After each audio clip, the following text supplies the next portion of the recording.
Hello, everybody. I'm going to read a little Christmas story. It's based on true events about my family. So it starts, it's called Wright's Country Christmas. So my name is Dorothy, usually called Dot. As a child when I was growing up, my father was a farmer, not a sharecropper. He owned his own farm where we grew all sorts of vegetables, fruits, and farm animals such as cows, pigs, horses, mules, chickens, and rabbits. I say we were pretty comfortable financially compared to most other families. Yet, those times it was difficult to come across shoes, especially girls' shoes during the wartime. My father had taken us kids into town where the Red Cross was giving away shoes. But when we got there, and after standing in line for quite some time, we were told they were only giving shoes to children that were attending school. Since my older sister was going to school and I hadn't started yet, they didn't give me shoes and gave Kat boy shoes. Seems most girls, especially black girls, were given boy shoes. Well, during the warmer months, my family sold fresh vegetables, fruits, eggs, chicken, beef, and pork to the store owners.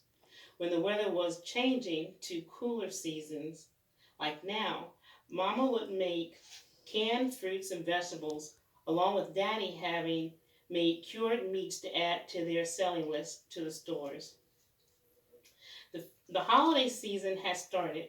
Some of my mother's and father's family had visited us during the Thanksgiving season, and we'd done some visiting too. My family really enjoyed families and celebrating holidays. Things were simple where we lived, comfortable and happy most of the times.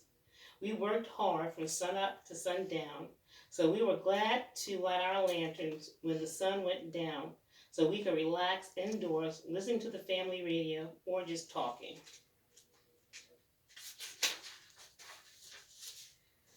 There was so much excitement in the air because Christmas was just around the corner. Maybe some of my older siblings didn't believe in Santa Claus anymore, but I loved and adored Santa Claus. This day, there was hustle and bustle around the house. Daddy had a lot of orders to fill for the store owners, needing extra food for their shelves. My brothers were helping to gather food, jars, boxes, whatever was needed to fulfill the orders. 2 days before this, Mama had finished cooking canned foods that would be stored on someone's shelves to feed their families throughout the winter months. Today she was cooking as usual for us, but also making candy sticks to be delivered to the stores. Meanwhile, there was talk of Santa coming and how us kids had to behave so he would come down our chimney to bring gifts. Oh, this kind of talk made me really excited. Us little ones worked so hard and we tried our best. I remember it so well. It was about 3 weeks before Christmas, as Mama told us to go outside and bring in some small pine limbs so that we could make decorations after dinner. The younger children helped make decorations. My sister and I also put in a little extra help to help Mama make a pretty wreath and hang it on our front door. Our decorations made me so proud when we had visitors and at our place, and it looked so pretty with the homemade decorations. And all the house smelled so good with the pines, the fruits, tangerines, and apples. Well, a week has passed now. It was 2 weeks before Christmas now. There were snow flurries drifting to the ground as Daddy, me, and two of my older brothers were in tow, walking out into the backyard of trees to find and cut down our tree, as we did every year. Although every year it wasn't the same three siblings or kids tagging with Daddy to find the tree. As we walked, we searched the trees for the right one. Excitedly, we spotted the perfect tree. Daddy and my two older brothers chopped it down, then dragged a full-size tree back towards the house.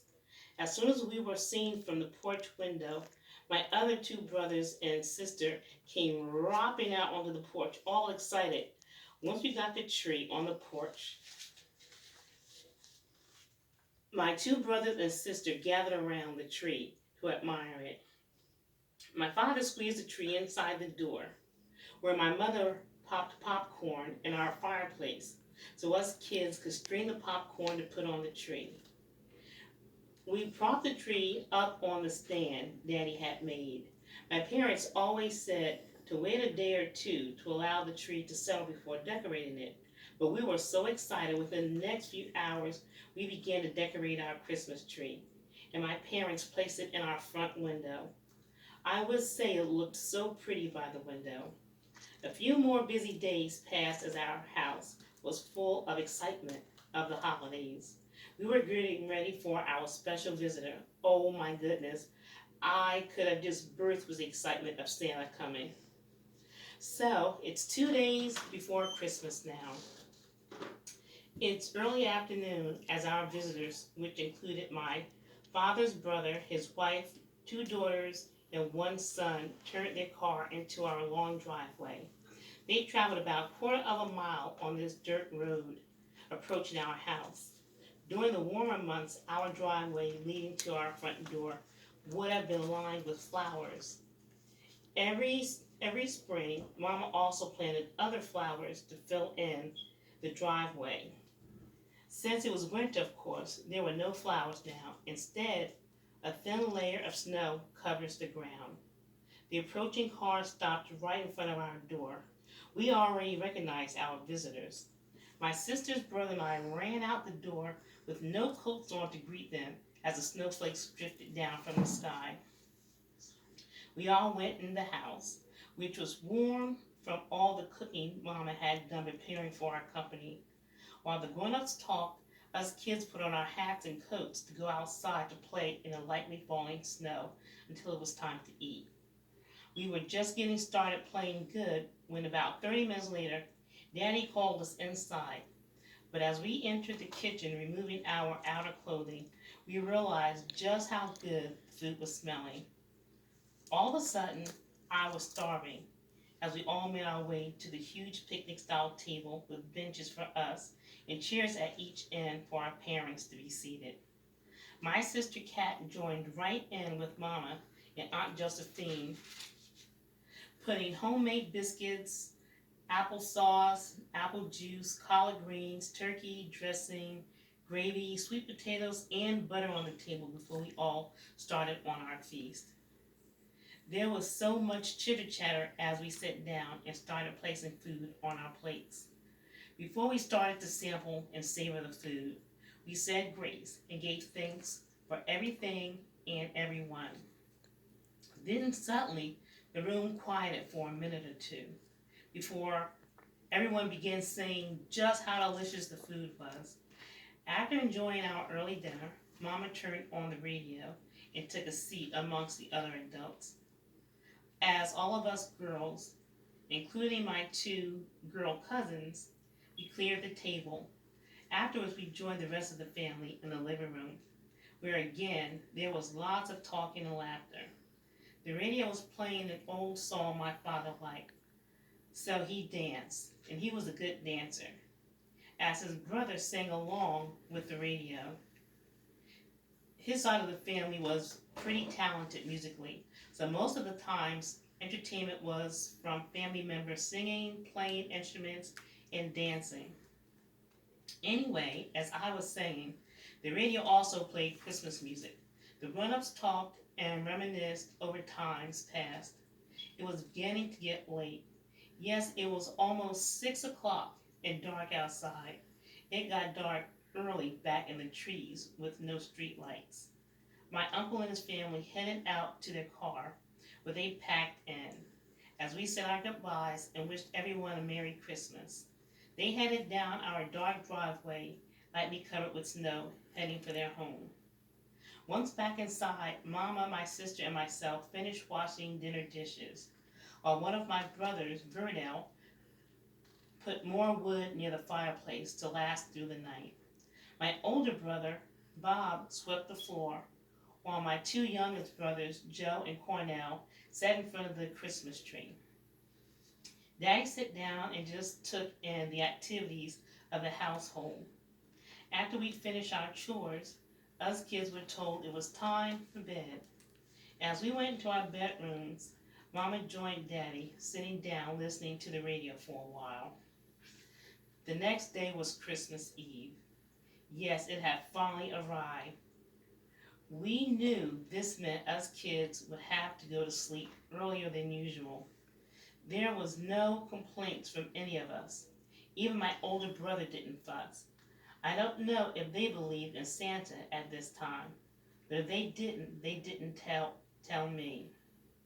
This night was special. I almost felt like I was holding my breath in expectations of taking my very next breath.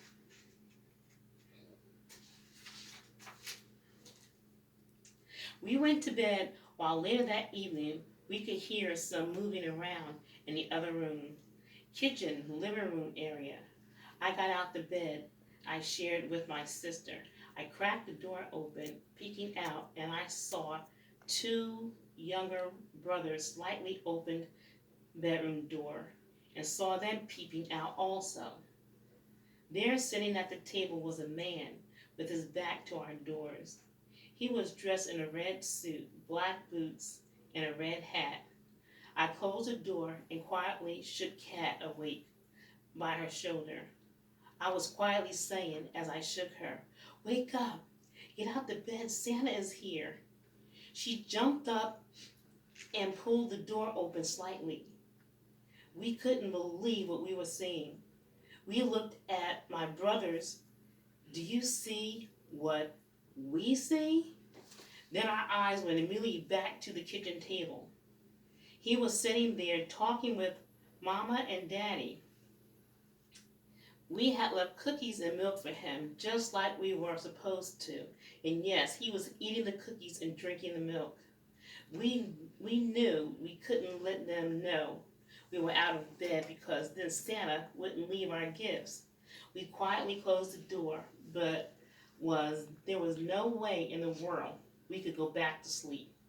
We just laid there, still in bed, waiting for our presents and Santa to finish what we had left for him. Somewhere along the way, we actually had fallen asleep. The next thing I knew, the sun was coming up when Mama called us to come and see what Santa had left for us. We piled around the tree, and under the tree, grabbing our little toys and fruits he'd left. My sister and I had a few little dolls. They were the size of clothespins, and the boys had a few balls, cars, and we all had gotten fruits. It couldn't get any better than this to us. We couldn't hold it in any longer. We were telling them, "We saw Santa here last night." They acted surprised, but I think they probably expected us to peek. That's why they had Santa Claus back to us, probably. They answered, "Oh yes, he was here and he really liked the cookies." Well, another year passed, and the following Christmas, we didn't wake up to find Santa in our kitchen. Instead, after we woke up Christmas morning, we saw black footprints made from soot and ashes leading from our fireplace to our Christmas tree, then to the front door as if he had walked out the door. There was no way in this world anybody could ever tell me there was no Santa. Ah, the innocence we grew up with, I do miss at times. For us as adults, and for some children nowadays, sadly, some people